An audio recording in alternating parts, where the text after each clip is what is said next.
Welcome to Indiana Family Forum. This is Micah Clark with American Family Association. Glad to have you join us today. We're on with an expert with Americans for Prosperity, my friend Justin Stevens. Justin, let's start off and tell our listeners what Americans for Prosperity is. A lot of people have heard of your organization. You're the state director. Tell us about AFP real quickly. Yeah, so we're the largest grassroots organization in the state, really focused on economic policy, limited government.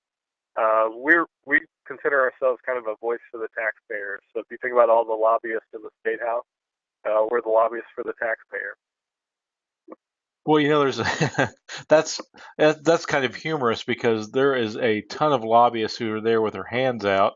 There's a ton of lobbyists speaking for special interests who want to profit from government. I'm glad you're there to stand up for the taxpayer.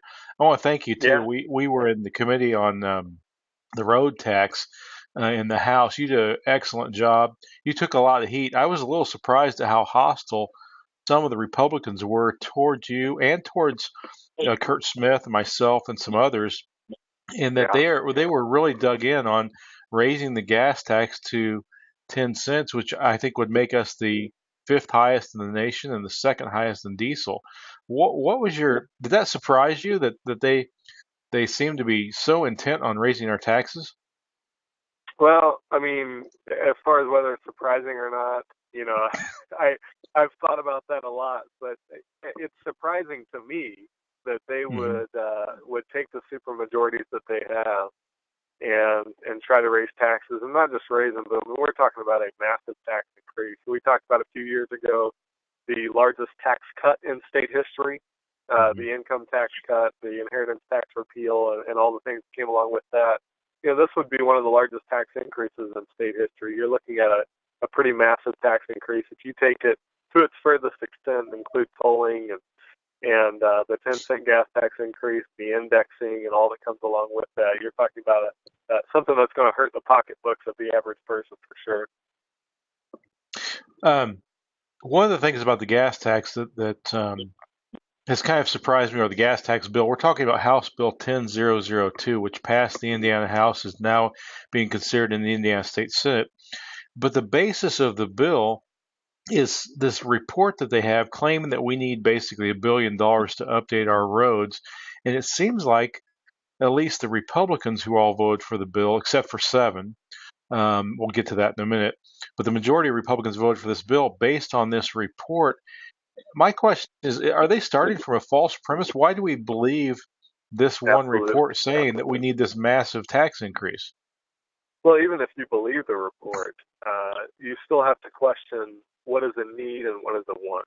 So in that Hmm. report that they're referring to, came out in 2015, the Cambridge study, it does say in order to do all the things that they wanted to do, they need 1.2 to 1.3 billion dollars additional each year for the next 20 years. Well, once you start digging down into the report, you find out that as far as needs, when we say we need 1.2 to 1.3 billion dollars a year, they're acting like we need that much just to maintain our roads and make sure we're not tearing up our cars by hitting potholes.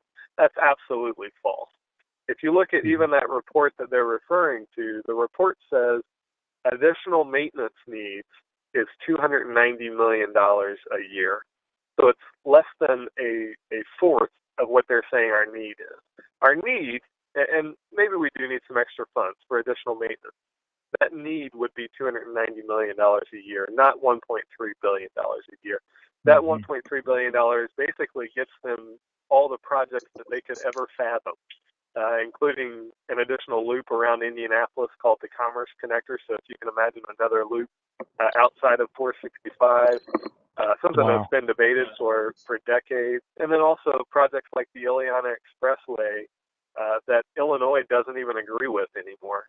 So, so these projects that would cost hundreds of millions of dollars in the next 20 years, when they take into account all of those projects for this so-called need, we say that those are wants, and I'm sure Micah, in your household, you're able to determine the difference between needs and wants.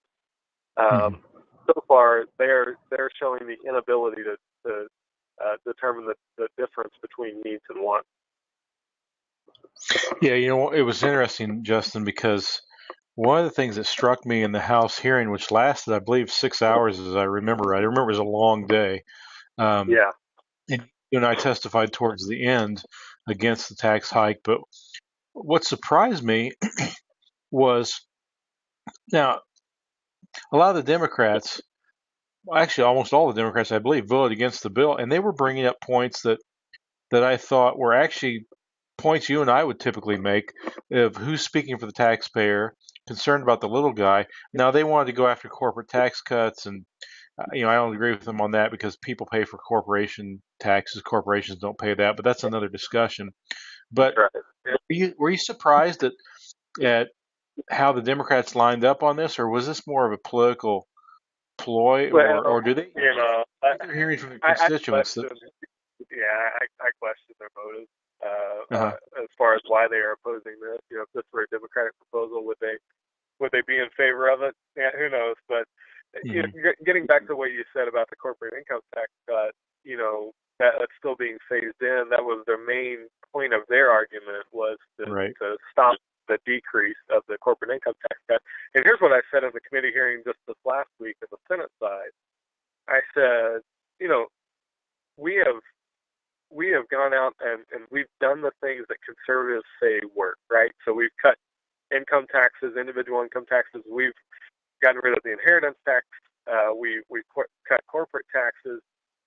We have passed right to work. We've done all these things that are supposed to create the proper environment for growth, right? And we can see, according to our state revenue and our state revenue projections coming up for the next 2 years, that those policies are working. Hmm. So all the things that conservatives talk about, which is lowering tax burdens, broadening the base, getting more people to work, those things are happening. We have more revenue coming in. We're projected to have a $1 billion increase in revenue over the next 2 years. And here we are wanting to raise taxes in the middle of that, which I think my argument is, would set us back. It would actually make Yeah. us go backwards, limit the growth that we are seeing right now. So, but I think that's a big concern. And if we're just patient and we allow these things to play out, I think it's already happening. We're seeing this growth happen. If we allow these things to play out, I think we're going to see even more growth, and in turn, we'll have more revenue because more people will be working. Right. I think it's a great point. I think we've got two things there. I think we've got the increase in revenue, the economy, which is turning, improving. So you've got two things right there that will bring in more revenue that makes this tax increase less necessary or unnecessary. There's a third thing too, and I don't know if this has come up on the Senate side. It didn't really come up on the House side. I think Kurt Smith with the Indiana Family Institute mentioned it. I think you may have too. Maybe it's more of an interest now in the Senate, but have they stop to pause to think? The President Trump is talking about a large infrastructure spending program out of Washington. Why don't we wait and see what Washington's going to do before we tax our own people here? Is that Well, something that comes up?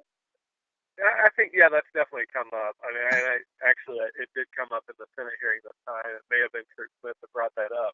Um, my position on that is, first of all, you know, we're not going to be in support of some massive infrastructure spending Yeah, bill by the federal government, right, whether it's President Obama or President Trump. But right. if it's going to happen, maybe that should change the way we see things here in Indiana. Either way, if it's done at the federal level or the state level, we're going to be paying for it. So we Right. need to make sure that it's something that is needed and not a want. I think what this whole argument should be hinging on at this point. Well, what's your prediction for where this is going to go now, and what should people do who are concerned about having their taxes raised unnecessarily here? What's your prediction for Well, the Senate right now? well, first off, I did a tournament bracket, and I had the University of Louisville winning the championship. They lost yesterday, so I don't know if you want my prediction. That's okay. My I think bracket is Wisconsin surprised some people too. my 5-year-old daughter is destroying me right now. So I don't know if I'm hopeful, that we can. What I want to do is make sure that these people understand that we're going to let their constituencies know what Yes. they're doing. It's not going to go under the radar. So for those of you out there that are listening, get in touch with your representatives. You can go to to afpindiana.org and find out how to do that. I'm sure that Micah has an avenue for you to do that as well. But make sure that they are hearing from you, because if they're only hearing from the people that are there testifying for this, they're hearing a lot more in favor of this bill than they are against. So individual people need to contact them and let them know that they're opposed to House Bill 1002. And, you know, if people want to get involved with AFP, I'm going to go out on a limb and I'm going to do something I don't normally do, but it's 812-549-9195. That is my cell phone number. We can get you plugged in. We have field offices in Jeffersonville, Carmel, and Fort Wayne. We made thousands of phone calls this past weekend. We'll continue to do that, patching people through to their state representatives and state senators, letting them know that they're opposed to this massive tax increase. So if you're part of a church Bible study, a quilting group, a Tea Party group, or some type of group, you can call that number. Again, what was that? 1-812? What was the number, Justin? Yeah, 549-9195. I should have done this. I should have given up my field director's numbers, but I'd have to do 3 of those. But you can reach out to me. I'll get you plugged in to the right people, depending on where you're at in the state, and we will get you active. We have 5 weeks to make a difference here, so we really need people to step up to the plate, to make phone calls. We have a very, very smooth system to make phone calls. We can get you hooked up, either coming to our field office or even doing it from home. So reach out to us, and we will help connect you. Okay, that's 812-549-9195. 812-549-9195. If you want to get involved and make some phone calls on this issue, it's very important that people, that our legislators hear from average people who will be hit by this tax instead of special interests who want to spend the money. Justin, I appreciate you, all you've done with AFP. Look forward to having you back on again and giving us an update on this. And we're concerned about taxes and families, and I know you are too, and government spending. Absolutely. So thank you for all you're doing, and appreciate you with Americans for Prosperity. All right. Thanks, Mike. I appreciate it.